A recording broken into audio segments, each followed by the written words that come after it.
আসলে ধৈর্য না থাকলে জীবনে কিছুই করা সম্ভব না, কিছু পাওয়াও সম্ভব না। ধৈর্যই পারে আমাদের সফল করতে, ধৈর্যই পারে আমাদের অপ্রাপ্তিকে পূর্ণতায় পরিপূর্ণ করতে।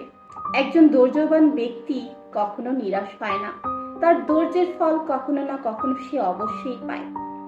একজন পরিশ্রমী ব্যক্তি তার পরিশ্রম এবং ধৈর্যের মাধ্যমেই জীবনের সফলতা অর্জন করতে পারে। তাই প্রতিটি মানুষের জীবনে ধৈর্য থাকাটা খুবই ইম্পর্টেন্ট। যার ধৈর্য নেই সে জীবনে কখনো সফলতা অর্জন করতে পারে না। আর যদি কখনো ভাগ্যক্রমী সফলতা তার কাছে এসেও যায়, সেই সফলতা সে ধরে রাখতে পারে না। ধৈর্যটা কিন্তু খুবই ইম্পর্টেন্ট। আসসালামু আলাইকুম। আজকের ভিডিওর বিষয় হচ্ছে কিভাবে ধৈর্য বাড়ানো যায়। এই ভিডিওতে আমি 3টি পয়েন্ট বলবো, যে 3টি পয়েন্ট আপনার জন্য অবশ্যই কার্যকরী হবে। আপনি যদি রকচড়া, ধৈর্যহীন এবং বদমেজাজি প্রকৃতির হয়ে থাকেন, তাহলে এই ভিডিওটি আপনার জন্য 100% কার্যকরী হবে। সম্পূর্ণ ভিডিওটি দেখবেন। ভিডিওটি ভালো লাগলে লাইক, কমেন্ট এবং শেয়ার করতে ভুলবেন না। আর চ্যানেলটি যদি এখনো সাবস্ক্রাইব না করে থাকেন, চ্যানেলটা সাবস্ক্রাইব করে পাশে থাকা বেল আইকনটা বাজিয়ে দিতে একদমই ভুলবেন না যেন। তাহলে চলুন ভিডিওটা শুরু করা যাক। নাম্বার 1, আপনি বাস্তবতাকে মেনে নিতে শিখুন। আপনি বাস্তববাদী হয়ে উঠুন। আপনি বাস্তবতাকে বিশ্বাস করুন। আমি এখন এই ভিডিও শুরু করছি।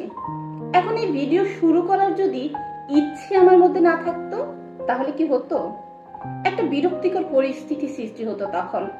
তখন আমার কথা বলতে ইচ্ছে হতো না, আমার মুখটাই গোমরা হয়ে থাকতো।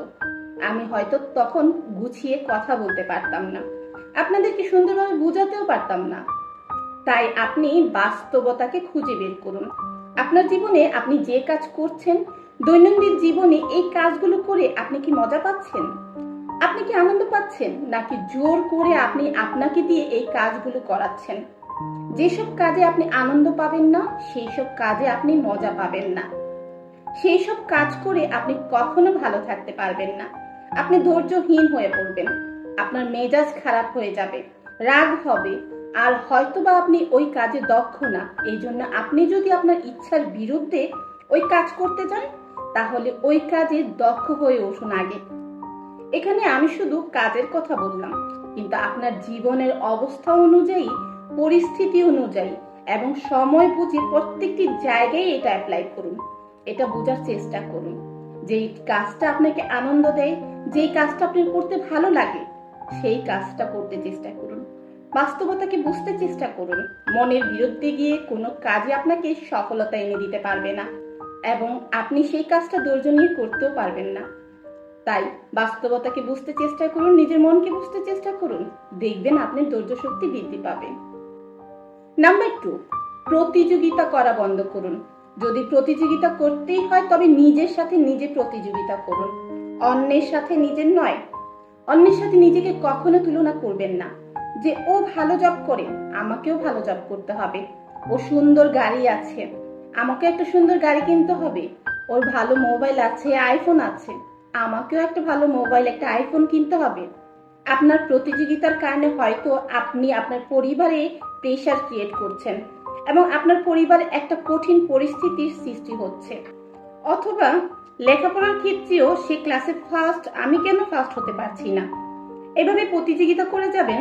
দেখুন, এই যে ফার্স্ট, সেকেন্ড, থার্ড, এইসবের প্রতিযোগিতা শুধু স্কুল কলেজ লাইফে হয়, কিন্তু আপনি যখন আপনার জীবনের সামনে আগাবেন, ভবিষ্যতে যাবেন, তখন হয়তো আপনার ক্লাসের ফার্স্ট বয় জব করে কাটাবে, আর আপনি হয়তো বা কোনো ভালো একটা বিজনেস করে তার থেকে ভালো অবস্থানে যেতে পারবেন।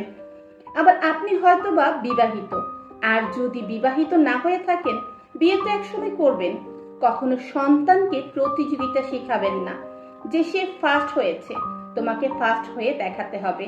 সেটা না সন্তানের ক্যারিয়ারকে, বরং সন্তানকেও নষ্ট করে দেয়। সন্তানকে এমন ভাবে গড়ে তুলুন যেন মানুষকে ভালোবাসতে পারে, প্রতিযোগিতার বদলে ভালোবাসা দিতে পারে। এটা মাথায় রাখবেন, তাহলে আপনার ধৈর্য ঠিক থাকবে।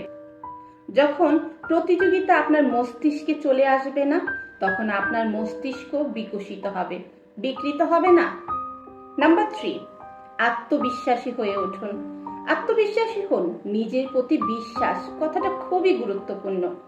বর্তমান সময়ে মানুষজন নিজের প্রতি বিশ্বাসটা হারিয়ে ফেলে, আর এই কারণে তারা জীবনে সফল হতে পারে না। যখন নিজের প্রতি নিজের আস্থা না থাকে, নিজের প্রতি বিশ্বাস না থাকে যে আমি এই কাজটা করতে পারবো, তখন ওই কাজটা করতে সে হিমশিম খায়, ধৈর্যহীন হয়ে পড়ে এবং সে তখন তার ধৈর্য শক্তি হারিয়ে ফেলে। এই জন্য নিজের প্রতি বিশ্বাস থাকাটা খুবই গুরুত্বপূর্ণ। নিজের প্রতি কিভাবে বিশ্বাস গঠন করতে পারেন, এই জন্য আপনি নিয়মিত মেডিটেশন, ব্যায়াম করতে পারেন, নিয়মিত বই পড়তে পারেন বা ভালো কিছু চর্চা করতে পারেন। তাহলে আপনার সেলফ কনফিডেন্স অনেকটাই বৃদ্ধি পাবে, কারণ আপনি নিজেকে যথেষ্ট সময় দিচ্ছেন। আপনি যখন নিজেকে যথেষ্ট সময় দিতে পারবেন, তখন নিজের মধ্যে পজিটিভ ধারণাগুলি আপনি খুঁজে বের করতে পারবেন। নিজের মধ্যে লুকিয়ে থাকা গুপ্ত প্রতিভাগুলোকে আপনি খুঁজে বের করতে পারবেন। আপনি নিজেকে বারবার জিজ্ঞেস করতে পারবেন যে আমি কি পারি, আমাকে দিয়ে কি সম্ভব, আমার মধ্যে কি গুণটা আছে, সেটা ছোটই হোক না কেন, আমি কি করতে পারি। আমি কথা বলতে পারি সুন্দরভাবে, আমি সুন্দরভাবে খেলতে পারি, আমি সুন্দরভাবে এই কাজটা করতে পারি। কি পারেন আপনি সুন্দরভাবে, সেই গুণটা আপনি খুঁজে বের করতে পারবেন। তার জন্য প্রয়োজন আপনার নিজেকে নিজের যথেষ্ট পরিমাণ সময় দেওয়া। আর এই সময় দেওয়ার মাধ্যমে আপনি আপনার মাইন্ড থেকে নেগেটিভ চিন্তাগুলো আপনার মস্তিষ্ক থেকে বের করে দিতে পারবেন। আপনি আস্তে আস্তে আত্মবিশ্বাসী হয়ে উঠবেন। আর আত্মবিশ্বাস আমাদের জীবনের সফলতার সবচেয়ে বড় অবলম্বন। যে নিজেকে বিশ্বাস করে তার সফলতা অবশ্যই আসে। ভিডিওটি আপনাদের কেমন লাগলো অবশ্যই কমেন্ট করে জানাতে ভুলবেন না। ভিডিওটি যদি ভালো লাগে একটা লাইক করবেন, শেয়ার করবেন এবং চ্যানেলে নতুন হলে সাবস্ক্রাইব করবেন। Thanks for watching.